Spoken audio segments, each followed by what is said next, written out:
Assalamualaikum warahmatullahi wabarakatuh. Selamat pagi Ananda semua. Semoga kalian semua dalam keadaan sehat walafiat dan selalu semangat dalam menjalankan kebaikan. Baik, sebelum memulai pembelajaran hari ini, Ibu ingin memperkenalkan lagi terlebih dahulu. Perkenalkan, nama Ibu adalah Ibu Novi yang mengajar materi pelajaran Sejarah Indonesia kelas 10 OTKP dan 10 TKJ. Baik, hari ini kita akan memasuki materi baru bab 2, yaitu tentang corak kehidupan dan hasil-hasil budaya masa praaksara. Kompetensi dasar. Yang pertama, memahami perkembangan bumi dan makhluk hidup. Kedua, memahami terbentuknya pulau-pulau di Indonesia. Ketiga, memahami corak kehidupan dan hasil-hasil budaya pada masa praaksara. Keempat, memahami hasil-hasil kebudayaan Nusantara pada masa aksara tingkat lanjut. Baik, hari ini Ibu akan membahas KD 1 dan 2 terlebih dahulu, sedangkan KD 3 dan 4 untuk minggu selanjutnya. Kita akan membahas tentang pertama, memahami perkembangan bumi dan makhluk hidup, dan memahami terbentuknya pulau-pulau di Indonesia. Nah, sekarang bagaimana asal-usul bumi dan makhluk hidup? Bagaimanakah proses terbentuknya alam semesta pertama kali? Para ilmuwan meyakini bahwa awal mula terbentuknya alam semesta termasuk bumi adalah terjadinya apa yang disebut Big Bang atau teori Big Bang, atau ledakan dahsyat atau dentuman besar sekitar 13,7 miliar juta tahun lalu. Ledakan tunggal ini melontarkan materi dalam jumlah sangat besar ke segala penjuru alam semesta. Materi-materi ini kemudian mengisi alam semesta ini dalam bentuk bintang, planet, debu kosmis, asteroid, meteor, energi, dan partikel lainnya di alam semesta ini. Ringkasnya membentuk sistem tata surya. Sebagai hasil dari lontaran dahsyat itu, bumi awalnya berbentuk gumpalan gas yang panas dan terus-menerus berputar. Semakin lama semakin mendingin dan akhirnya berbentuk seperti bola padat. Proses ini telah berjalan cukup panjang atau berevolusi kurang lebih 2,5 miliar tahun hingga mencapai keadaan seperti sekarang. Nah, kita membahas selanjutnya, yaitu tadi kan tentang teori Big Bang. Nah, sekarang teori geologi. Menurut teori geologi, yaitu ilmu pengetahuan yang mempelajari tentang bumi secara keseluruhan. Proses perkembangan bumi ini dibagi menjadi 4 tahapan masa, yaitu pertama masa Arkeikum, kedua masa Paleozoikum, ketiga masa Mesozoikum, dan keempat masa Neozoikum. Masa Neozoikum dibagi lagi menjadi 2 zaman, yaitu zaman tersier dan zaman kuarter. Arkeikum. Pada masa Arkeikum ini merupakan masa yang tertua, diperkirakan pada 2,5 miliar tahun yang lalu. Ciri-cirinya yaitu keadaan bumi masih labil, masih menyerupai gumpalan bola gas, dan kulit bumi juga sedang dalam proses pembentukan. Pada masa ini belum ada tanda-tanda kehidupan karena temperatur bumi memang masih sangat tinggi sehingga tidak memungkinkan adanya makhluk hidup. Selanjutnya yaitu masa Paleozoikum. Ciri-cirinya yaitu dia berlangsung sekitar 500 sampai 245 juta tahun yang lalu. Ciri-cirinya yaitu kehidupan mulai muncul karena kondisi bumi sudah lebih stabil.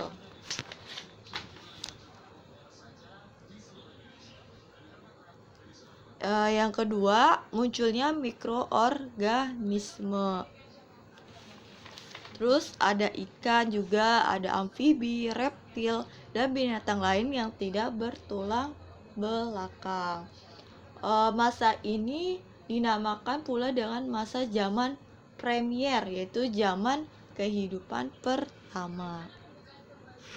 Yang ketiga yaitu masa Mesozoikum. Masa ini yang disebut juga zaman sekunder, yaitu zaman kehidupan kedua. Diperkirakan berlangsung sekitar 140 juta tahun yang lalu. Bumi sudah semakin stabil. Terus ciri-ciri kedua, zaman ini disebut zaman reptil karena muncul berbagai jenis hewan reptil, reptil dinosaurus dan gajah purba atau mamut.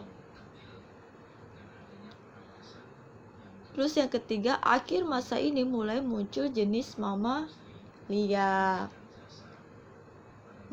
Menjelang berakhirnya masa ini mulai muncul berbagai jenis burung dan binatang menyusui.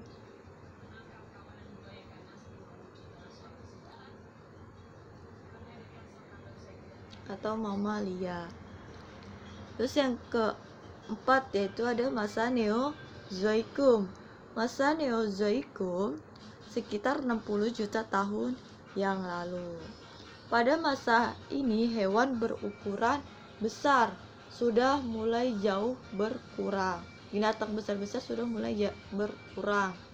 Masa ini dibedakan menjadi dua, yaitu zaman tersier dan zaman kuarter.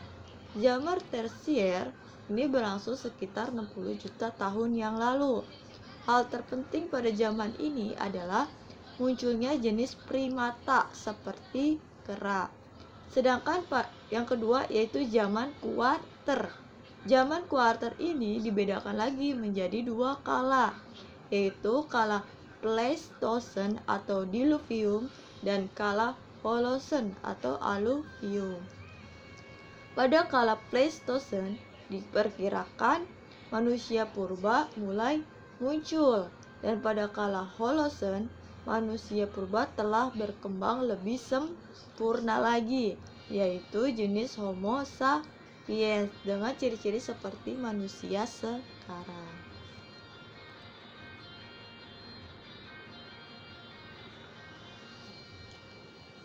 Selanjutnya, perkembangan makhluk hidup. Telah dijelaskan bahwa kehidupan itu muncul pertama kalinya pada masa Paleozoikum, lalu berkembang pada masa Mesozoikum. Selanjutnya, pada masa Neozoikum, tepatnya pada kala Pleistosen, manusia purba mulai muncul. Bahkan pada kala Holosen, masa Neozoikum, manusia purba telah berkembang lebih sempurna lagi, yaitu dengan munculnya jenis Homo sapiens yang ciri-cirinya mirip dengan manusia sekarang. Namun, bagaimana makhluk hidup itu muncul pertama kali? Bumi sendiri berkembang atau evolusi sedemikian rupa sehingga memungkinkan munculnya makhluk hidup. Ada banyak teori tentang munculnya kehidupan di bumi. Salah satunya yaitu teori Darwin. yang berbunyi, manusia adalah bentuk sempurna dari sisa-sisa kehidupan purbakala yang berkembang dari jenis primata, anthropoide, hominide, atau bangsa kera dan simpanse, lalu Homo sapiens. Dengan demikian, manusia berasal dari kera.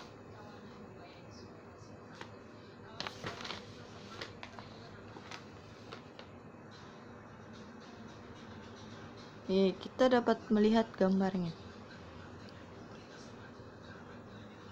Manusia berasal dari kera. Selanjutnya, teori evolusi termasuk evolusi manusia itu telah lama menjadi kontroversi. Para penentangnya mengatakan teori ini tidak sesuai dengan pandangan kitab suci agama-agama samawi tentang penciptaan. Selain itu, dari sisi keilmuan, teori evolusi dianggap tidak dapat menjelaskan adanya mata rantai yang hilang atau missing link, yaitu penghubung antara generasi makhluk berbulu atau berekor seperti monyet dan makhluk cerdas Homo sapiens atau manusia.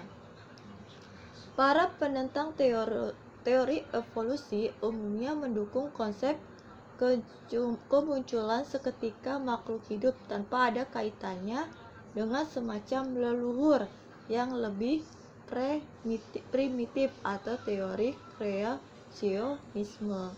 Orang yang meyakini teori kreasionisme akan mengatakan bahwa kemunculan tiba-tiba atau seketika itulah yang disebut penciptaan oleh Tuhan. Sementara itu, menurut para pendukung teori evolusi, perkembangan makhluk hidup tahap demi tahap dalam waktu yang sangat panjang itu salah satunya dibuktikan dengan adanya temuan berbagai fosil manusia purba serta binatang dan tumbuhan purba di berbagai tempat di bumi. Ada juga bukti-bukti lain, misalnya adanya variasi dalam satu spesies. Artinya masuk dalam spesies yang sama, tapi tidak identik atau tidak persis sama. Adanya organ-organ tubuh manusia yang tidak berguna, namun masih dijumpai dalam tubuh manusia seperti usus buntu, tulang ekor, rambut pada dada, dan lain-lain. Ini teori kreasionisme ini adalah teori yang menentang teori Darwin. Menurut teori kreasionisme, konsep kemunculan seketika makhluk hidup tanpa ada kaitannya dengan semacam leluhur yang lebih primitif. Konsep ini mempercayai penciptaan oleh Tuhan. Nah, selanjutnya kita memasuki materi tentang terbentuknya Kepulauan Indonesia.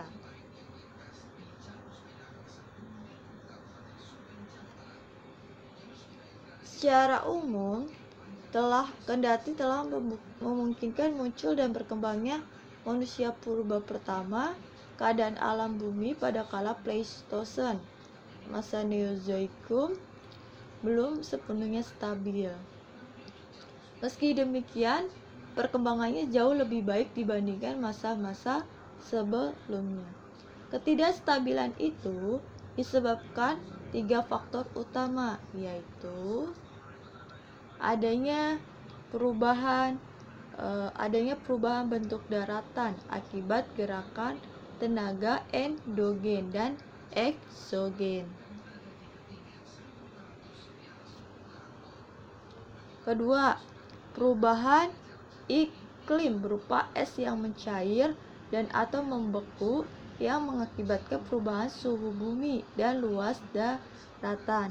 Itu alasannya kala Pleistosen disebut juga zaman es atau zaman glasial. Dan yang ketiga yaitu letusan gunung api. Gabungan ketiga faktor tersebut, terutama gerakan tenaga endogen berupa pergerakan lempeng tektonik, juga ikut membentuk Kepulauan Indonesia yang kita alami seperti sekarang ini.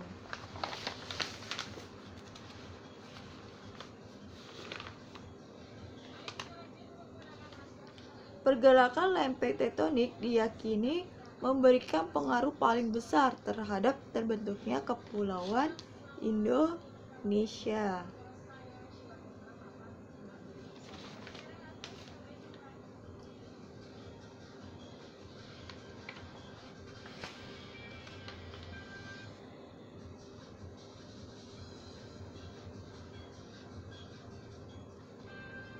Kita bahas yang pertama dulu, yaitu tenaga endogen. Tenaga endogen ini berasal dari pergerakan lempeng tektonik. Indonesia dibentuk oleh 3 lempeng besar dunia, yaitu lempeng Indo-Australia, kedua lempeng Eurasia, dan ketiga lempeng Pasifik, yang sehingga membentuk namanya Kepulauan Indonesia.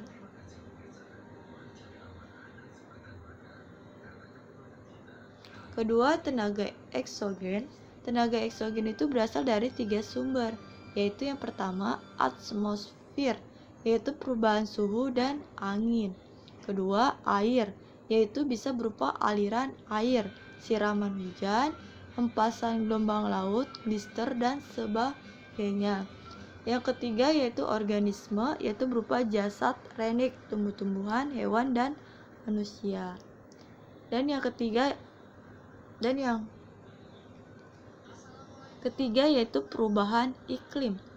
Perubahan iklim berupa turunnya muka laut sekitar 60-70 meter di bawah muka semula, karena bagian terbesar air di dunia membeku atau zaman glasial, terutama di bagian bumi utara dan selatan. Laut-laut yang dangkal itu kemudian berubah menjadi daratan.